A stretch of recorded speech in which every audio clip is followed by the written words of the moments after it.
Hello, dear students. We will take the heredity and evolution. It is uh, another lesson which we have to learn about heredity and evolution. ये बहुत ही अहम lesson है because ये genetics का एक अहम contribution है towards the biology. What is heredity? Heredity क्या है? अगर हम हेरिडिटी को डिफाइन करेंगे, heredity it is the transfer of characters from parents to offsprings और generation after generation is termed as heredity. जो कैरेक्टर्स पेरेंट्स के पास होते हैं और वो कैरेक्टर्स अब ट्रांसफर हो जाएंगे टुवर्ड्स द ऑफस्प्रिंग्स और those children which are obtained from these parents. और इस प्रोसेस को हम बोलते हैं हेरिडिटी. अब यहाँ पे कैरेक्टर्स जो है इसको आप दूसरा नाम भी लिख सकते हैं, trait. Trait is also known as character. Character ये नहीं है कि कौन जो है सोसाइटी में कैसा चल रहा है, वो कोई सिगरेट पी रहा है या कोई कुछ उसका कैरेक्टर खराब है. ये एक्चुअल कैरेक्टर नहीं है. Character actually in biology character is a trait. और you can say for example height एक कैरेक्टर है. कलर ऑफ आईज एक कैरेक्टर है. The structure of your nose ये कैरेक्टर है. हेयर स्टाइल और यू कैन से हेयर ये character है. तो इन कैरेक्टर्स को जब ये ट्रांसफर होते हैं टुवर्ड्स द ऑफस्प्रिंग्स, बच्चे की तरफ, तो उन कैरेक्टर्स को, ये इस ट्रांसफर को हम बोलते हैं हेरिडिटी. अब यहाँ पे कैरेक्टर्स जो है वो दो किस्म के हैं. अब कौन से किस्म के कैरेक्टर्स ट्रांसफर हो जाएंगे? फॉर एग्जाम्पल कोई पेरेंट जो है उसका एक्सीडेंट हो गया, अब उसकी बाजू कट गई है, तो नेक्स्ट साल उसका बच्चा पैदा हुआ है, उससे बच्चा पैदा हुआ है, क्या उसके बच्चे की बाजू भी नहीं होगी या बाजू होगी? नहीं, बल्कि फुल बाजू प्रेजेंट होगी उसको. तो वो कैरेक्टर्स जो कंट्रोल होते हैं थ्रू द जीन्स, और you can say the characters which are controlled through genes, the characters which are controlled through genes, which are controlled through genes, or you can say DNA. जो characters DNA के जरिए control होते हैं वही characters pass on होते हैं from parent to offspring. और जो these are known as inherent characters.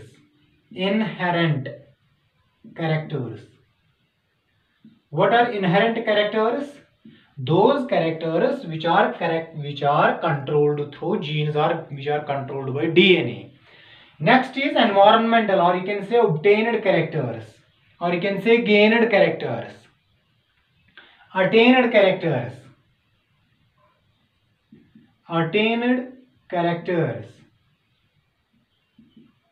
or you can say environmental traits.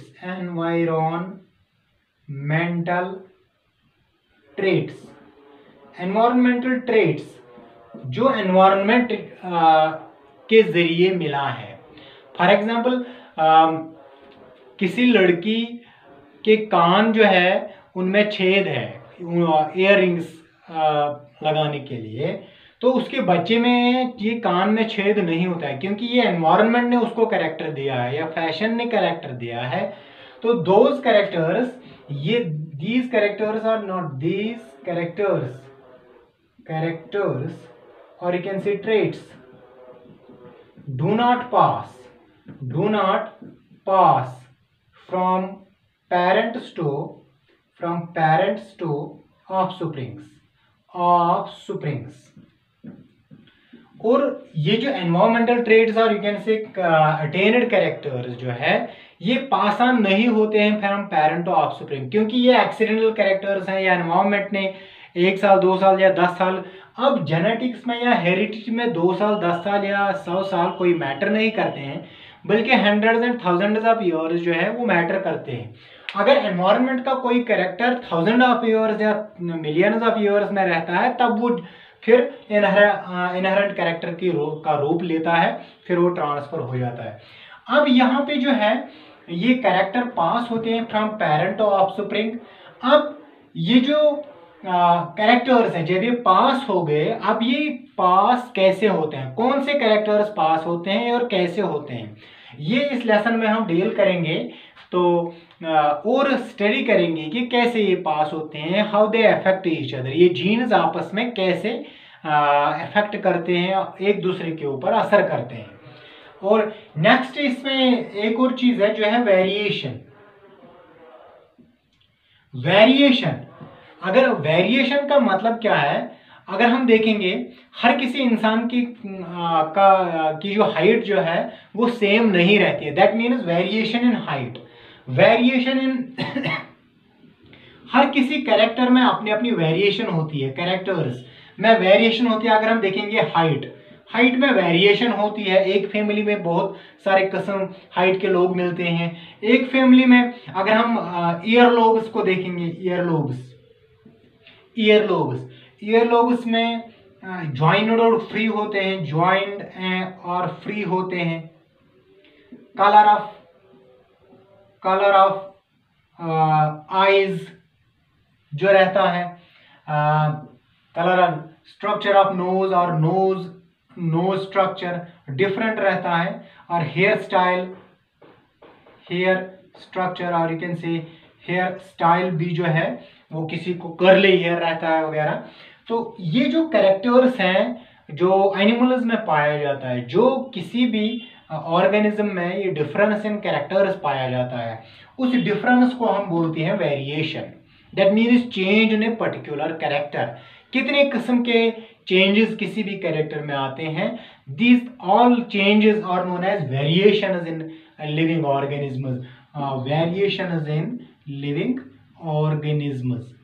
तो ये वेरिएशंस जो है ये बहुत अहम है, और ये वेरिएशंस भी डिपेंडेंट ही है किस पे, डीएनए पे और यू कैन से जीन्स पे। एक्चुअली ये variations they occur due to DNA और जीन्स। और ये वेरिएशंस जो है these are actually raw material for evolution, raw material for evolution. ये जो वेरिएशंस है लिविंग ऑर्गेनिज्म में डिफरेंस इन डिफरेंट कैरेक्टर्स है, यही है raw material for evolution. So it was about the introduction of this heredity and evolution. in next video हम discuss करेंगे about the contribution of Mendel towards the genetics.